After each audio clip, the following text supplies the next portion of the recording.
주의 말씀으로 하루를 시작하기를 원합니다. 오늘은 민수기 6장 1절에서 12절 말씀으로 나실인의 서원에 대해서 묵상하겠습니다. 첫째 단락입니다. 포도주와 독주를 마시지 말라.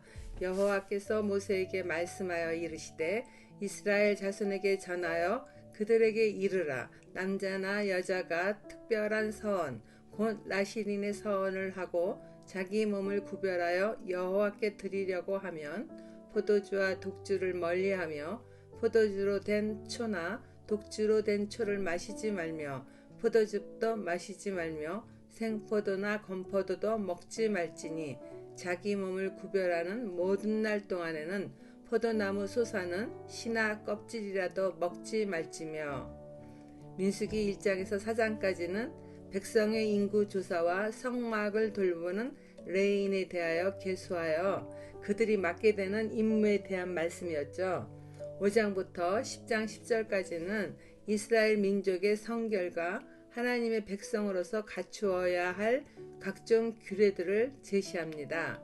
오늘은 나실인 제도에 대해서 말씀을 묵상하겠는데, 나실인이란 히브리어로 나지르라고 말합니다. 나지르는 구별하다, 분리하다라는 뜻을 지닌 동사 나자르에서 유래된 말이에요. 그것은 즉 구별된 자, 세상과 분리된 자 등의 의미를 가지고 있습니다. 그러므로 나실인은 세상적 욕망을 끊어버리고 자신을 구별하여 하나님께 헌신하기로 서원한 사람입니다. 나실인은 정해진 기간 동안 나실인의 규례를 지키며 하나님을 우선으로 섬기기도 하며 평생을 나실인으로 살아가기도 합니다. 나실인이 되는 것은 세 종류로 자신이 자발적으로 서원하기도 하며 사무엘 선지자처럼 부모의 서원으로 되기도 합니다. 그리고 하나님이 지명하셔서 나실인이 되기도 하는데 삼손이나 세례 요한 같은 자들입니다. 히브리는 남성 우위의 사회인데 나실인만큼은 특별하게 남자나 여자 모두 서원하여 자기 몸을 구별하여 하나님께 드릴 수 있었습니다. 이들이 지켜야 할 준수사항은 포도주와 독주를 멀리하며 포도주로 된 초나 독주로 된 초를 마시지 말고 포도즙이나 생포도 또는 건포도까지도 금하셨습니다. 그뿐 아니라 포도나무 솟아는 씨나 껍질이라도 먹지 않도록 금하셨어요. 이것은 독주를 마시지 말기 위한 규례인데, 포도의 맛을 보다가 포도주를 마시는 유혹이 오거나 또 포도주를 마시다가 독주를 마실 수 있는 육적 유혹에 빠지기 쉬운 것을 아신 하나님이 주신 지침인 거죠. 적용 질문입니다. 레갑의 아들 요나답의 후손들은 조상인 요나답이 후손에게 명령한 영원히 포도주를 마시지 말라는 말을 순종하여 지킴으로 하나님은 레갑의 아들 요나답의 자손 가운데서 하나님을 섬길 사람이 영원히 끊어지지 않을 것을 말씀하셨습니다. 나는 자손들이 영원토록 하나님을 믿고 섬기는 자들이 될 수 있도록 어떤 말씀을 가르치고 있나요? 거룩한 삶을 위해 내가 멀리해야 할 포도주와 독주는 무엇입니까? 두 번째입니다. 머리카락을 밀지 말며 시체를 가까이 하지 말라. 그 서원을 하고 구별하는 모든 날 동안은 삭도를 절대로 그의 머리에 대지 말 것이라.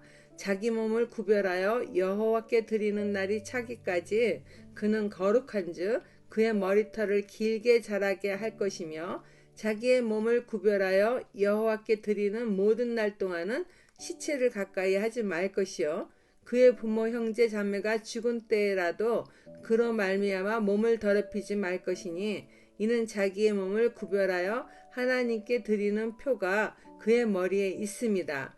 자기 몸을 구별하는 모든 날 동안은 그는 여호와께 거룩한 자니라. 자의든 타의로든 나실인으로 살기로 서원한 날 동안은 머리카락을 자를 수 없었는데, 그것은 자신을 주장하는 자가 세상 권력이나 자신이 아니라 오직 하나님이심을 나타내기 위함입니다. 머리카락을 자르지 않으므로 자기 위에 계신 하나님의 주권을 인정하여 오직 그분만이 유일한 경배 대상임을 나타내는 것입니다. 또한 경배의 대상인 하나님으로부터 자신의 생명과 능력의 유일한 근원임을 알아서 오직 하나님의 영광만을 위해 살아가겠다는 의지를 상징하기도 합니다. 나시린은 포도주나 독주를 마시지 말아야 하는 것과 머리카락에 삭도를 대지 않아야 하는 두 가지 규례 외에 한 가지 지켜야 할 규례가 더 있는데 그것은 시체를 가까이해서는 안 되는 것입니다.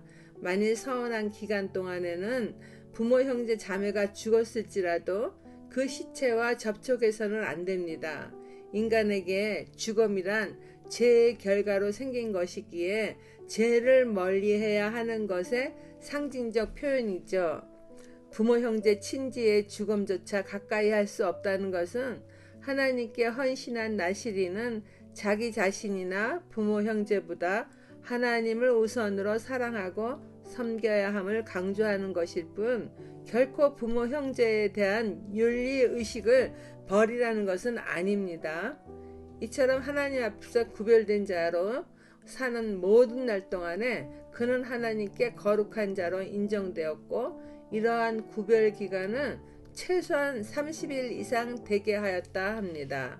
적용 질문입니다. 민수기 30장 2절에 사람이 여호와께 서원하였거나 결심하고 서약하였으면 깨트리지 말고 그가 입으로 말한 대로 다 이행할 것이니라고 말씀하셨습니다.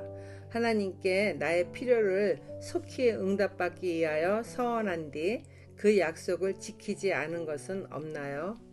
마지막 보겠습니다. 부지 중에 죽음을 접촉한 경우 누가 갑자기 그 곁에서 죽어서 스스로 구별한 자의 머리를 더럽히면 그의 몸을 정결하게 하는 날에 머리를 밀 것이니 곧 7째 날에 밀 것이며 8째 날에 산비둘기 2마리나 집비둘기 새끼 2마리를 가지고 회막문에 와서 제사장에게 줄 것이요 제사장은 그 하나를 속죄제물로 하나를 번제물로 드려서 그의 시체로 말미암아 얻은 죄를 속하고 또 그는 그날에 그의 머리를 성결하게 할 것이며 자기 몸을 구별하여 여호와께 드릴 날을 새로 정하고 1년 된 순양을 가져다가 속건 제물로 드릴지니라.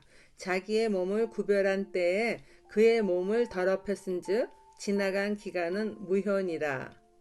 나시린으로 서원한 동안에 누가 갑자기 그 곁에서 죽었다 하는 이 구절의 갑자기 표현은 눈 깜빡할 사이, 그러니까 전혀 뜻밖의 상황에 벌어진 것을 말합니다. 부지 중에 죽음이 몸 가까이 접촉되었을 때에 머리를 더럽히면은 부정한 날로부터 제7일째 되는 날에 머리를 밀어 정결 예식을 치르러야 합니다. 6일 동안 부정에 대하여 속죄한 뒤 7일째 되는 날에 머리를 밀므로써 자신의 부정을 없게 하는 것입니다. 머리는 전 인격을 상징하는 것으로 부정케 된 몸을 정결하게 하기 위하여 머리카락을 밀어내는 것이죠. 자신의 허물에 대한 슬픔과 통회한 것을 외적으로 표시하는 것입니다. 8째 날에는 산비둘기 2마리나 집비둘기 새끼 2마리를 회막문에 가져와서 제사장에게 하나는 속죄제물로 하나는 번제물로 드림으로 시체로 말미암아 얻은 죄를 속죄하고 그날에 그의 머리 즉 전 인격을 성결케 하는 것입니다. 속죄제는 자신이 저지른 허물에 대한 하나님께 용서를 구하는 것이며 번제는 하나님께 또다시 완전한 헌신을 다짐하는 표시이죠. 또한 지나간 기간은 무효가 되므로 하나님께 헌신하는 날을 다시 새로 정하고 1년 된 순양을 가져다가 속건 제물로 드립니다. 속건제는 하나님과 이웃에게 해를 끼쳤을 경우 드리는 의미제였잖아요. 부지 중이라도 시체에 가까이 하지 말라는 하나님의 금령을 범하였기 때문에 드리는 것입니다. 레위기 5장 17절에서 18절 말씀에서 우리가 벌써 이미 묵상했던 말씀들이죠. 만일 누구든지 여호와의 계명 중 하나를 부지 중에 범하여도 허물이라 벌을 당할 것이니 그는 내가 지정한 가치대로 양떼 중 흠없는 순양을 속건제물로 제사장에게로 가져갈 것이요 제사장은 그가 부지중에 범죄한 허물을 이하여 속죄한즉 그가 사함을 받으리라. 적용 질문 드립니다. 하나님은 성도인 우리들이 거룩하고 온전하여 원수 사탄이 엿볼 기회를 주지 않기를 원하십니다. 부지중에 지은 죄일지라도 그 죄에 대하여 인식하여 진정한 해결을 드리고 있나요? 기도하겠습니다. 하나님 아버지, 예수님의 보혈로 저의 죄를 씻어주시고 거룩한 백성 되게 하심을 감사드립니다. 죄를 물 마시듯 먹는 세상에 살고 있으니 죄에 대하여 둔감하여질 때가 많습니다. 죄에 대하여 민감하여 해결치 않는 일이 없도록 늘 깨달음을 주시기 원합니다. 오늘날 세상에서 구별하여 하나님께 부름받은 백성은 나실인과 같은 존재인데 거룩한 삶을 추구하며 살아가기를 예수님 이름으로 기도드립니다. 아멘.